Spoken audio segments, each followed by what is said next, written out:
Let's make thin and crispy griddle pizzas. Take a look at that. Let's give it a try.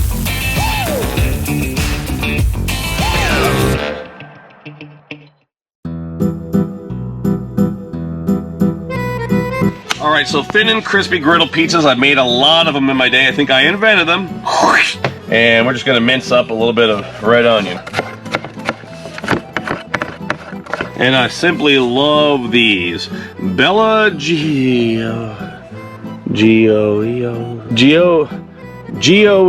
Don't ask me to pronounce that second name. So fresh mozzarella marinated in a blend of herbs and oils. So come on in here, check these out. You can get these in different sizes in the store. Basically, it's got a lot of olive oil. It's got a lot of great Italian spices, and they make them in large and small. Check it out. So I'm gonna pull these out, and we're just gonna kind of cut these apart.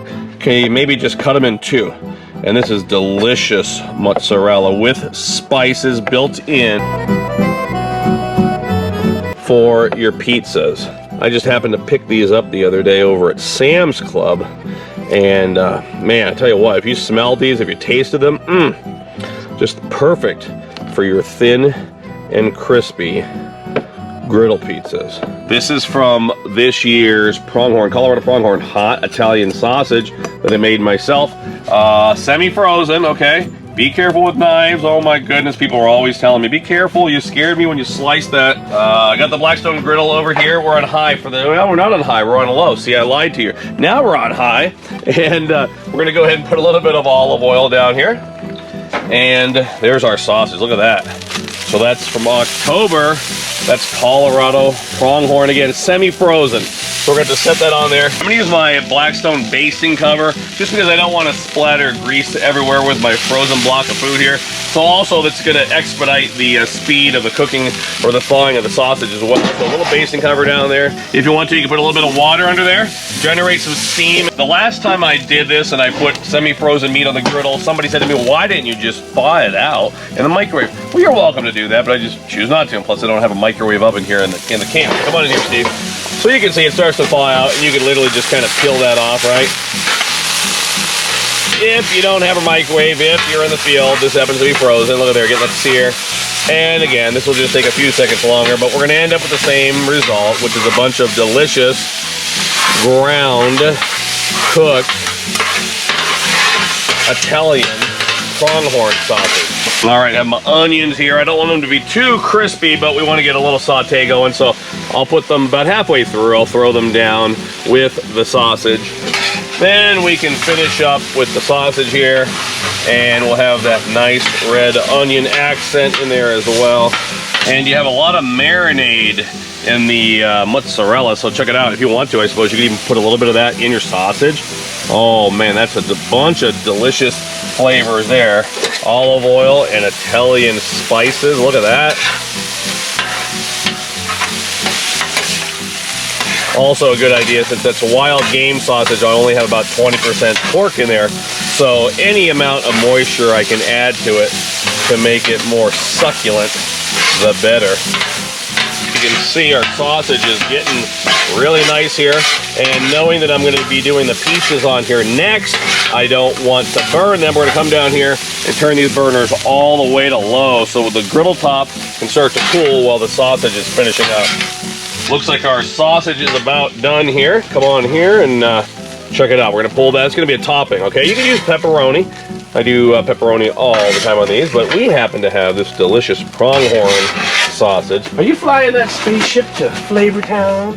And quick clean with the griddle. Had a lot of oil on here, so this will be really easy to clean. Just going to clean off my spatulas.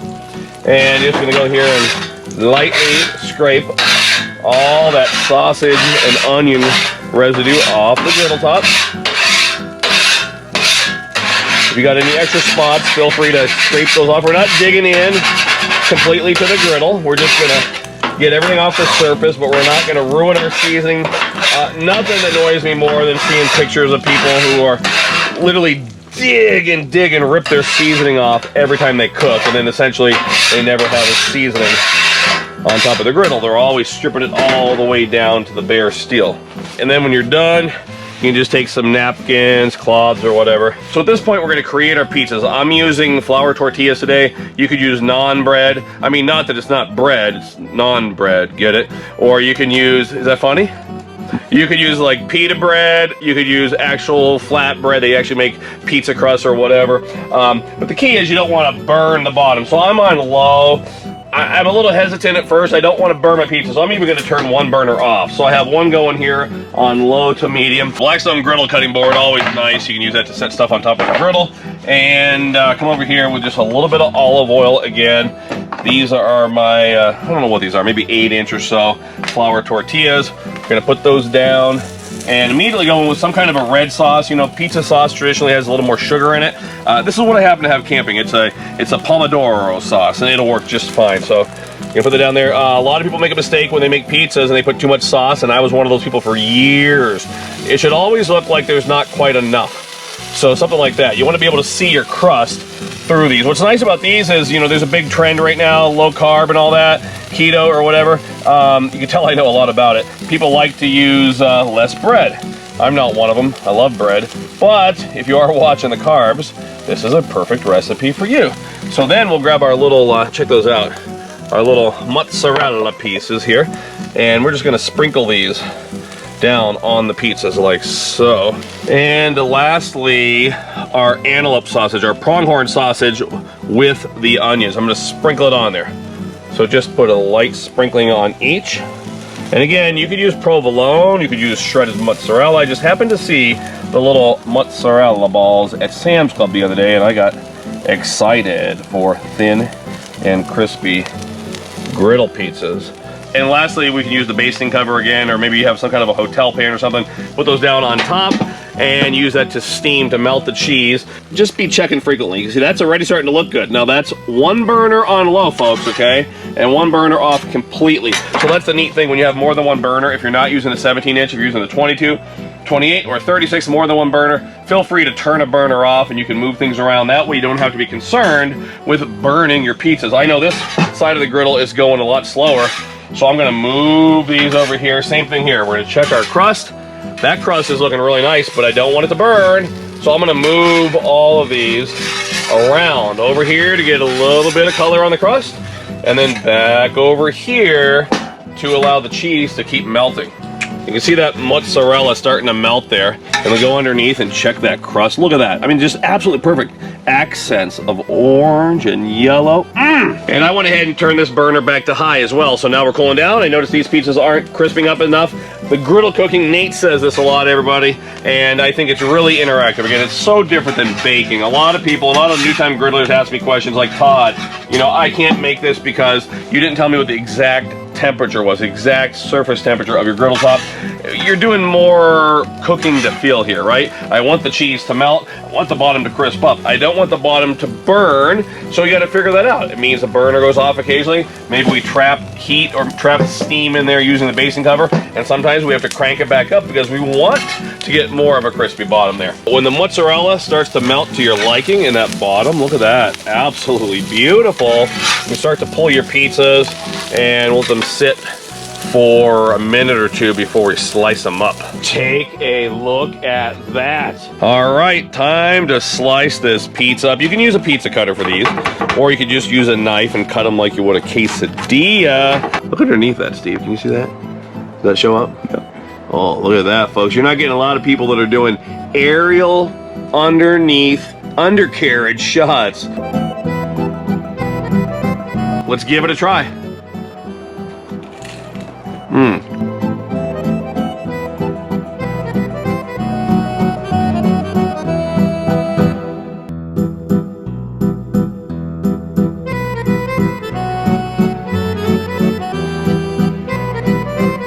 If you're on the fence, you need to take the fact that it's a tortilla, Mexican, Tex-Mex cooking, and just throw it out, because these taste Italian.